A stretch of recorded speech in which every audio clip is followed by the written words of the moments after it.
Okay guys, सो इस video में हम जो है वैदिक एज के बारे में देखेंगे। इसमें क्या क्या इंपॉर्टेंट चीज़ें हैं जो कि हमें ऐसे ना एग्ज़ाम पर्सपेक्टिव से याद करना रखना चाहिए, प्रीलिम्स एग्ज़ाम के पर्सपेक्टिव से। ओके, सो देखते हैं ये वैदिक एज है। Okay,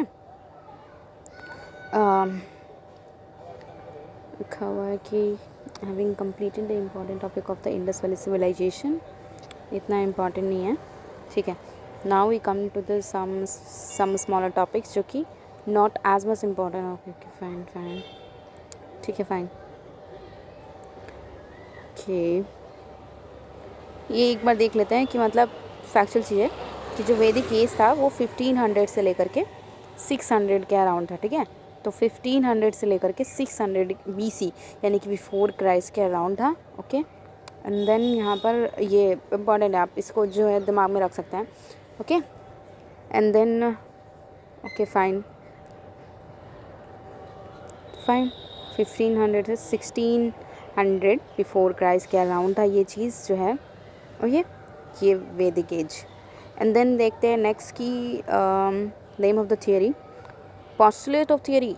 okay, Aryan migration theory जो था इसका क्या मतलब था, तो देखो यहाँ पे जो इंडो आर्यन थे जो कि माइग्रेट हुए थे, बहुत सारे सीरीज़ में माइग्रेट हुए थे, ठीक है। कहाँ से? फ्रॉम डिफरेंट डिफरेंट रीजन से माइग्रेट हुए थे, तो इंडो आर्यंस थे। अब यहाँ पे देखो एविडेंसेस शो करता है कि माइग्रेशन हुआ था अंद्रोनो वो कल्चर यानी कि साउथ सर्बिया से to north of Hindu Kush, ठीक है। वहाँ पे क्या हुआ था, इसका माइग्रेशन हुआ देखने को मिला था। बट यहाँ पे क्या हुआ था कि from there to India, so from there वहाँ से नॉर्थ ऑफ हिंदू कोस्ट से इंडिया में आए थे लोग, तो वो आर्यन माइग्रेशन थियरी होता है, जिसको इस तरह के हम मतलब इसी चीज़ को बोलते हैं, ठीक है।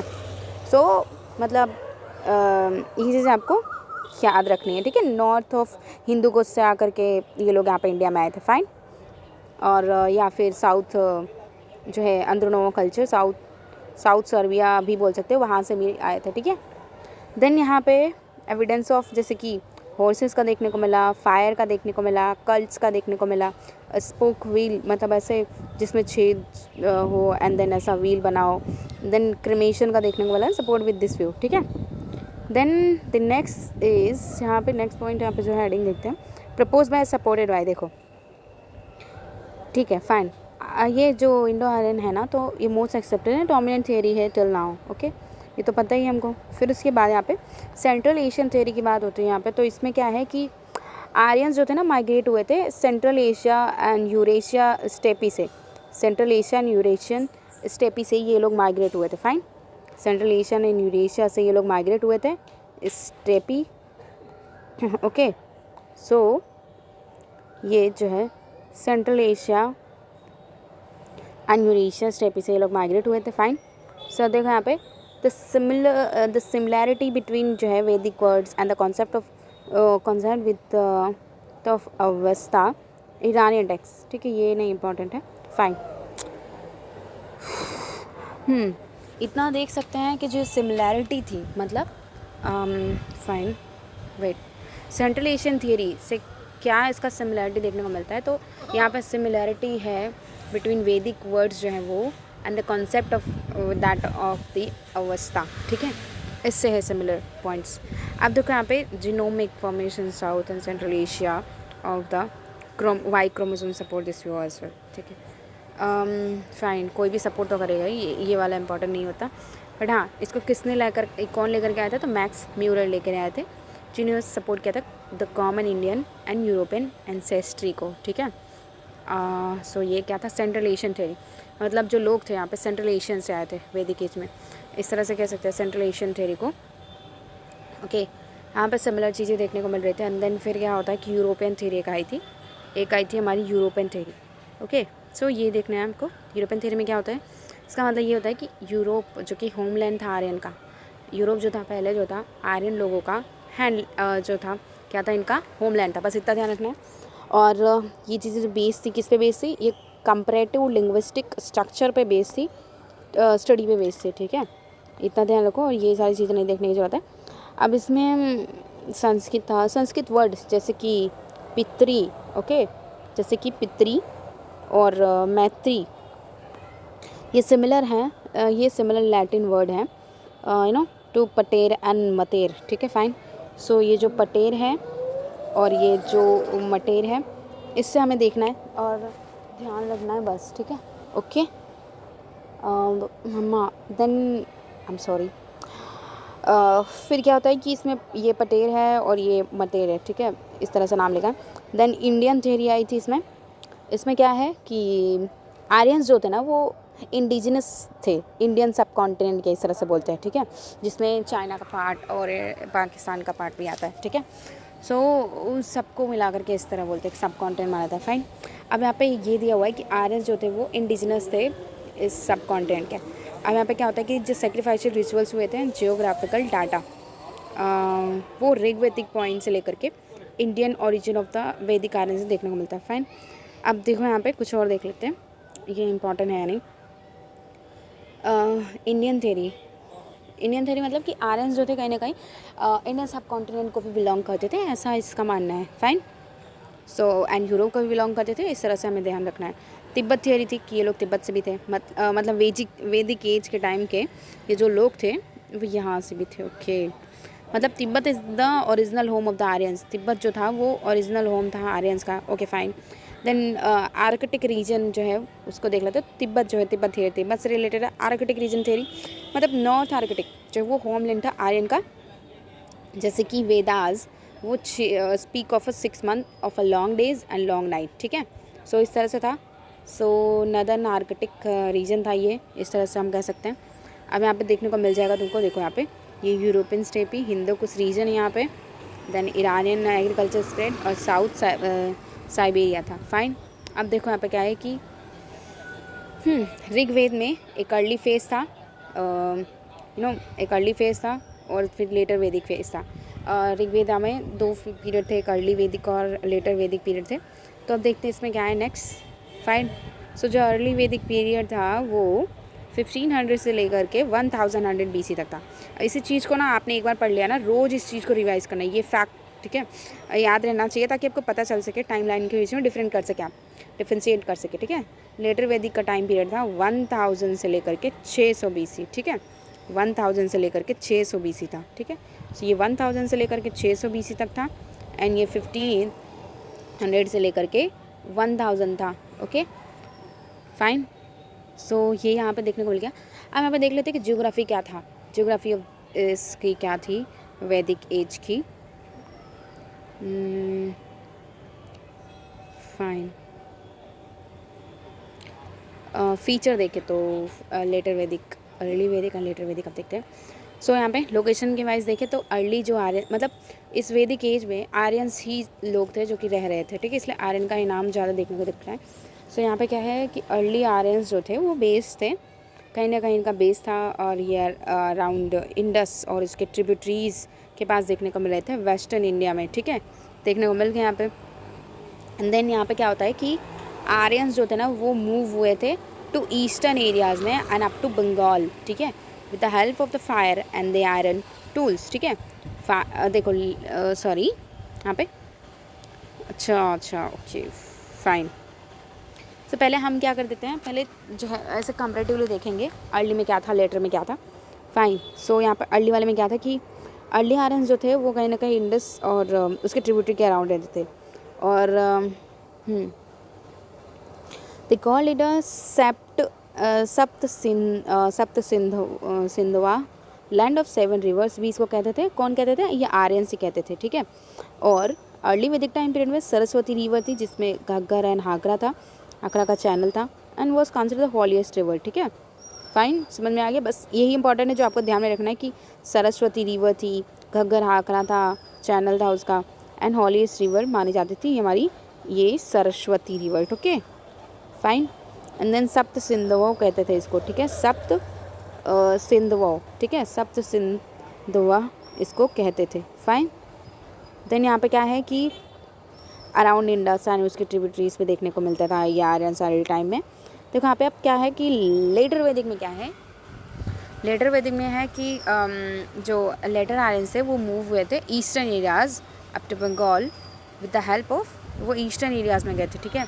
सो ये ईस्टर्न एरियाज़ में गए थे to Bengal with the help of the fire, fire की मदद से, आयरन टूल्स की मदद से ये जो है अपना मतलब गुजर बसर करके यहाँ तक आए थे। दैन इसका जो है कोर एरिया जो था वो कुरु पंचाला था, रीजन था कुरु पंचाला रीजन।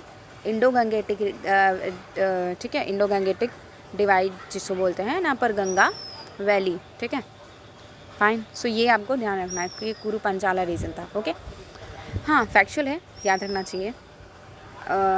ओके, चाहिए नहीं, याद रखिए ही, ठीक है, कल को यूपीएससी से पूछ सकता है या स्टेट पीसीएस में भी पूछ सकते हैं। Okay, so story of the Videgha Mathava, ये जो है सतपथ ब्राह्मण, जिसको सतपथ ब्राह्मण में इसका स्टोरी दिया गया है। विदेगा माधव की स्टोरी दी गई है।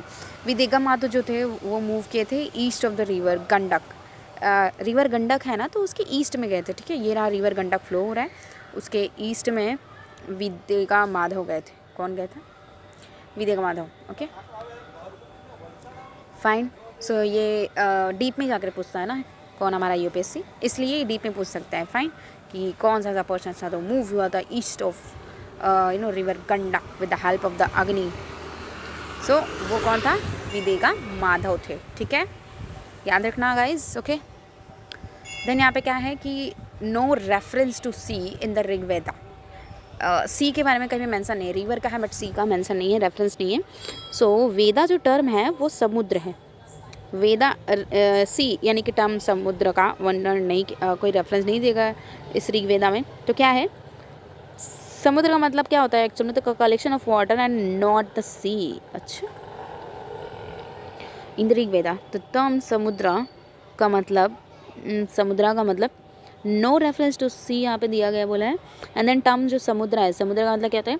Collection of water not the sea. अच्छा, सी नहीं है बल्कि क्या है? कलेक्शन ऑफ वाटर है। वाह भाई वाह, अभी तक मुझे तो पता था कि समुद्र का मतलब सी ही होता है, बट ये तो अलग ही बता दिया। फाइन, सो ये बहुत ही अनकॉमन चीज़ है जो हमें याद रखनी है। फाइन, ऋग्वेदा में हमारे सी को लेकर के रेफरेंस नहीं दिया हुआ है, और अगर दिया मतलब नहीं दिया हुआ है, ठीक है, sorry reference to sea, no reference to sea in the Rigveda. The term samudra means collection of water not the sea. So यहाँ पे रेफरेंस टू सी के बारे में जो दिया गया ना, वो एक्चुअल में क्या है, किस चीज़ के बारे में? समुद्र के मतलब कलेक्शन ऑफ वाटर है, ठीक है ना, ही ये सी के बारे में नहीं बताता है। Fine, acquired knowledge of the eastern the western and also the Narmada and the Vindhyan mountain है, ठीक है। अब यहाँ पे क्या है कि यहाँ पे नॉलेज देखने को मिलता है किस चीज़ के बारे में? ईस्टर्न एंड वेस्टर्न सी के बारे में देखने को मिलता है। ईस्टर्न एंड वेस्टर्न सी के बारे में देखने को मिलता है, and also Narmada and Vindhyan mountains. ये थोड़ा पॉइंट मुझे थोड़ा अजीब सा लग रहा है, इसके बारे में आपको लेटर सर्च करके बताऊंगी, ठीक है। ओके गाइस, देन यहाँ पे देख लेते हैं कि ये देखो different names of the kings in the different region later Vedic period में क्या थे। यहाँ पे देख लो कि map later Vedic period. Okay, 1000 ये राना, देखो यहाँ पे 1000 लिखा हुआ है, 1000 to 600, ठीक है, 1600। फाइन, अब देखो अर्ली वैदिक में क्या है कि 1500 से लेकर के 1000 है। ओके, फाइन ना। तो देखो यहाँ पे क्या है कि गंधार है, ओके, पुरु है, हिमवंत है, यदु है, एंड भारत है, एंड चेदी है, या फिर शेडी, ठीक है। इंडो आर्यंस का माइग्रेशन यहाँ पर हुआ था, ओके, मुजावंत में। फाइन, तो यहाँ पे क्या है कि लेटर वैदिक में टाइम पीरियड में कौन कौन सा रीजन बचा इन लोगों के रहने का। सो यहाँ पे क्या था? केकाया था, ठीक है, सो केकाया, ओके, एंड देन मौरा, कुरु, पांचाला, एंड देन कोशाला। ये डीप में है, पूछ सकता है, बिल्कुल पूछ सकता है, आज नहीं तो कल पूछेगा ही, ठीक है। विदेशा, कोशाला, फिर हमें लगेगा इतना डेप में तो हम पढ़ते ही नहीं हैं इस तरह से, ठीक है। देन सातवंत, फैक्चुअल चीज़ें याद रहनी चाहिए। एक बार नहीं, आपको कम से कम जितना हो सके उतनी बार इसको रिवाइज करो, ठीक है। देन इसमें क्या है कि वही एक बार फिर से देखते हैं कि केकाया, ठीक है, and then Maura, and then Kuru, then Panchala, then Videha, and then Kosala, okay, and then Satvan, ये लोग थे, फाइन। देन यहाँ पे देखो different names of the kings in the different region. King का नाम क्या था? मिडल राजा,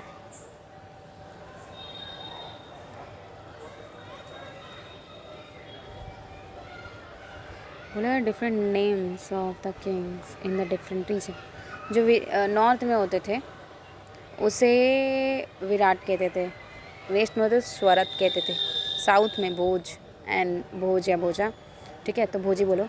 एंड देन जो यहाँ पे ईस्ट में थे उसको सामरत, ठीक है, तो ईस्ट में सामरत कहते थे, फाइन। अब ओके, और ये जो चीज़ है इसके बारे में मैं आपको मतलब और थोड़ा देखेंगे ना कि ये पर्टिकुलरली है क्या ये, ठीक है। So I will tell that in my later videos, ठीक है। टिल देन आप ये नाम याद रखिएगा क्योंकि पूछ सकता है कि कौन सा रीजन था जो लेटर वैदिक में या अर्ली वैदिक पीरियड में था, नो, जहाँ पे आर्यंस माइग्रेट हुए थे, ओके। सो यहाँ पे अब देखते हैं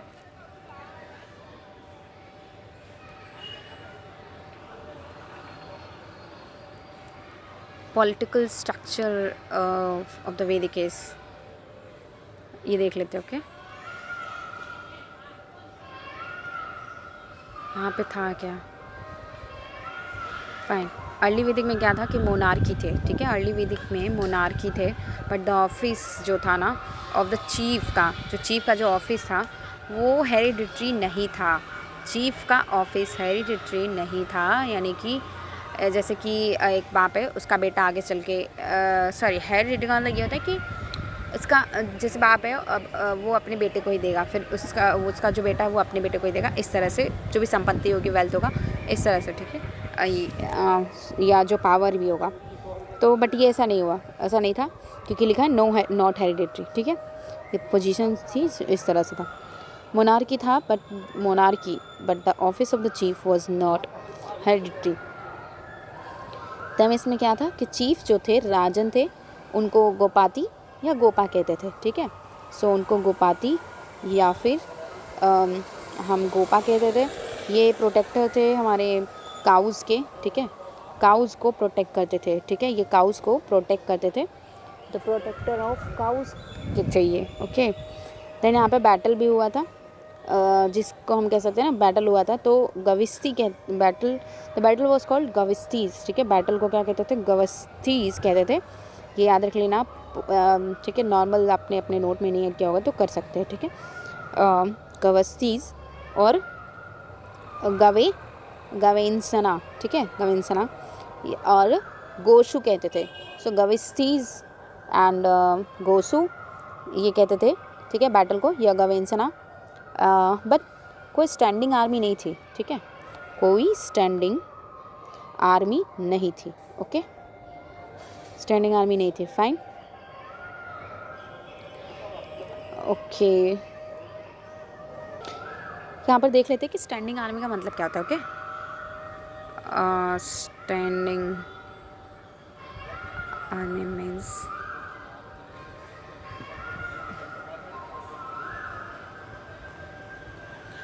स्टैंडिंग आर्मी जो होती है permanent full time military force होती है, ठीक है, जो मेंटेन करता है कंट्री, और इवन ड्यूरिंग पीस टाइम में भी सोल्जर जो प्रोफेशनली ट्रेन होते हैं उनको गवर्नमेंट पे करता है और ऑलवेज रेडी होते हैं कि डिफेंड करेंगे नेशन को, ठीक है, फाइन। सो यही है कि स्टैंडिंग आर्मी का मतलब क्या होता है, permanent and full time military force, fine, जो कि पीस टाइम में भी इवन सर्व करते हैं, कंट्री को मेंटेन करते हैं, maintain by the country even during the peace time, fine.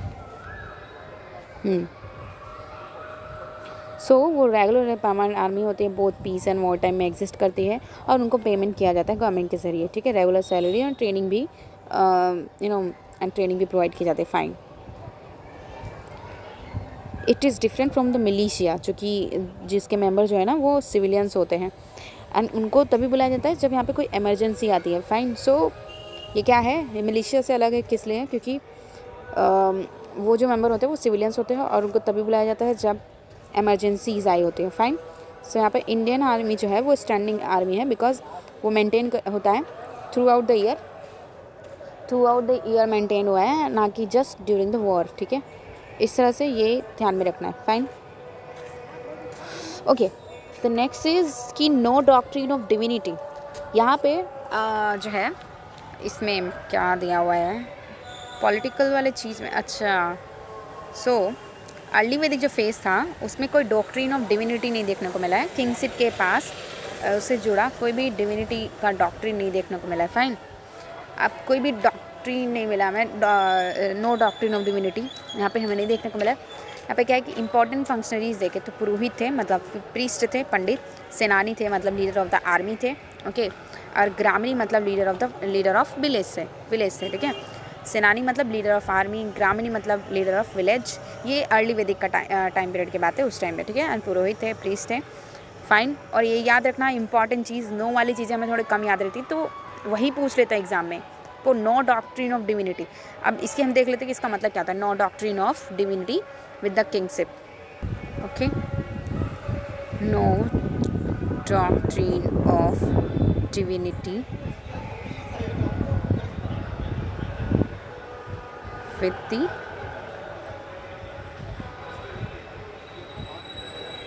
kingship।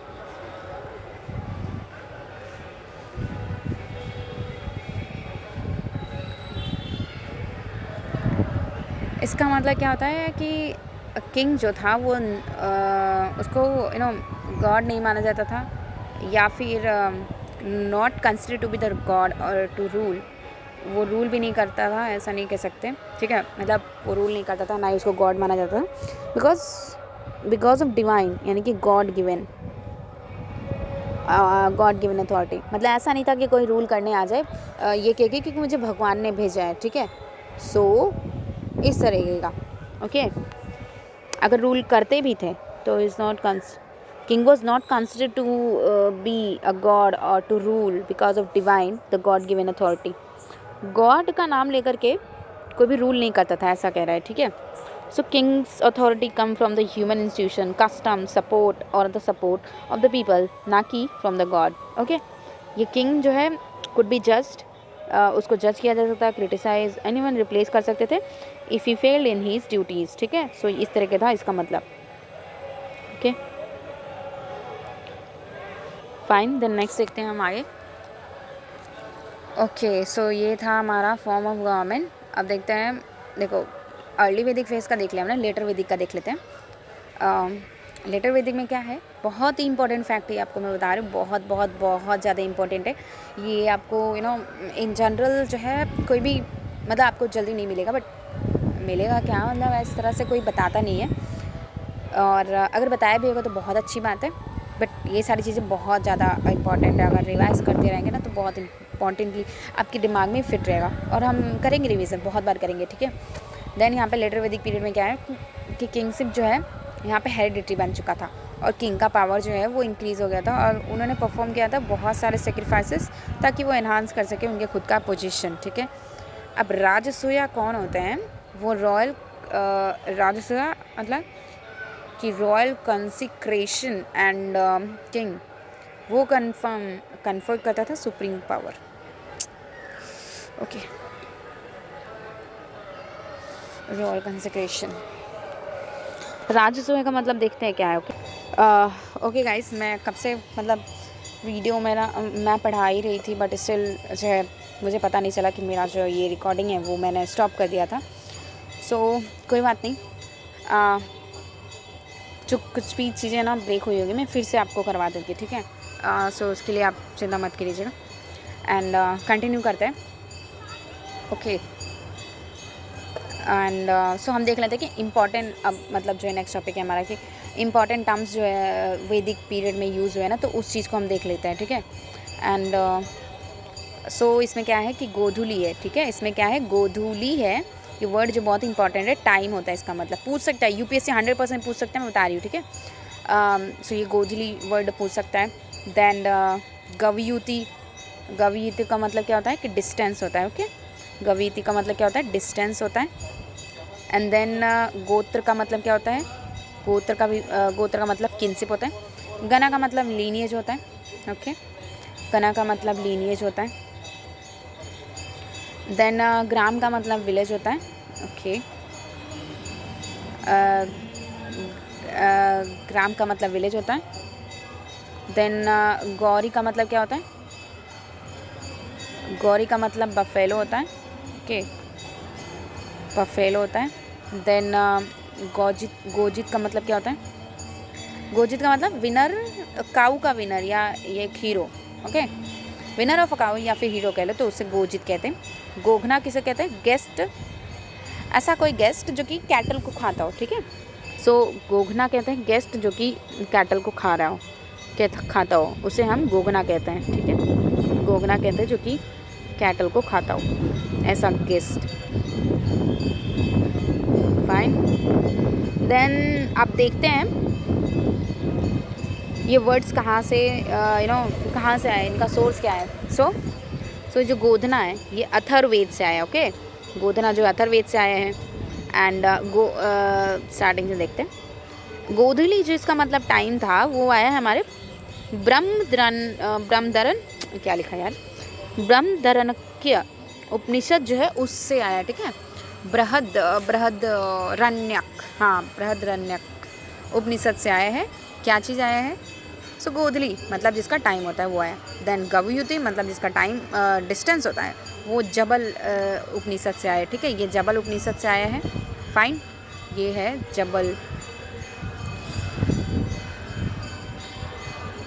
ये जबल उपनिषद से आया है, ओके। देन गोत्र जो है वो जिसका मतलब है किनशिप, वो आया है मंदुक्य उपनिषद से आया है, ओके, मंदुक्य उपनिषद से आया है गोत्र, ओके। एंड जबला उपनिषद से क्या आया है, डिस्टेंस मतलब गवयुति, जबला उपनिषद गौ, ठीक है। गोधूली मतलब टाइम, मतलब टाइम मतलब गोधूली, जो कि कहाँ से आया है, बृहदरण्यक उपनिषद से आया है, जिसको हम बोलते हैं बृहदरण्यक, ओके। देन जो है गोत्र मैंने बता दिया कहाँ से आया है, मंदुक्य उपनिषद। देन जो गना है लीनिएज, ये कहाँ से आया है, ऋग्वेदा से आया है, फाइन। उसके 10th मंडल से आया है, पूछ सकता है स्टेट पीसेस में पूछ सकता है कि 10th मंडल से, ओके। देन क्या है, गौरी कहाँ से आए हैं, तो गौरी जो है सॉरी गौरी मतलब बफेलो मतलब क्या होता है, गौरी होता है, बफेलो मतलब गौरी होता है। ये कहाँ से आया देखते हैं। सो गौरी जो है वो भी ऋग्वेदा से आया है, सेम 10th मंडल से, फाइन। देन गोजित यानी हीरो, मतलब गोजित का मतलब क्या होता है कि हीरो, गोजित का मतलब क्या होता है, हीरो, ओके। सो ये कहाँ से आया है, ये अथर्ववेद से आया है, ओके। ये कहाँ से आया है, अथर्ववेद से आया है गोजित, ठीक है। देन मैंने बोला गेस्ट जो कि कैटल, गाय भैंस, कोई भी जो ऐसे पालतू मतलब कैटल मतलब वही होता है, ठीक है। तो ये जो है आते गाय भैंस लोग तो उनको खाते, तो उसे गोगना कहते हैं। अब ये कहाँ से आया है, ये देखो बहुत इंपॉर्टेंट है, ये हमारे नोट्स में नहीं होंगे बट यहाँ पे है, जहाँ से इंफॉर्मेशन है इंपॉर्टेंट है तो उसको याद कर लो आप लोग। तो ये है अथर्ववेद, ओके, अथर्ववेदा से ये आया है, फाइन, ओके, फाइन। सो दिमाग पे आप ज़्यादा जोर मत डालिए एंड बस सुनते रहिए, आपको याद हो जाएगा, ठीक है। ऐसे नहीं बहुत बार रिवीजन करना, बहुत बार सुन लेना, ऐसा सुनेंगे तो अच्छा लगेगा बस, ठीक है, तो हो जाएगा आपका। ऋग्वेदिक इकोनॉमी जो था वो पैस्टोरल इकोनॉमी थी और टर्म जो है वो काऊ से डिराइव की गई है, फाइन। बाकी की चीज़ें जो हैं हम इसकी यानी कि इकोनॉमी एंड रिलीजन एंड इसकी सोसाइटी को, ठीक है, वो हम बाद में देख लेंगे, ठीक है गाइस, अपने नेक्स्ट वीडियो में। सो अभी के लिए इस वीडियो में इतना ही। एंड अगर वीडियो आपको अच्छी लगी हो तो please do like share subscribe and tell me in the comments how it was. And अगर कुछ लैक करता है इस मेरी वीडियो में तो आप मुझे बता सकते हैं, okay. So yeah take care of yourself guys and yeah okay, bye bye.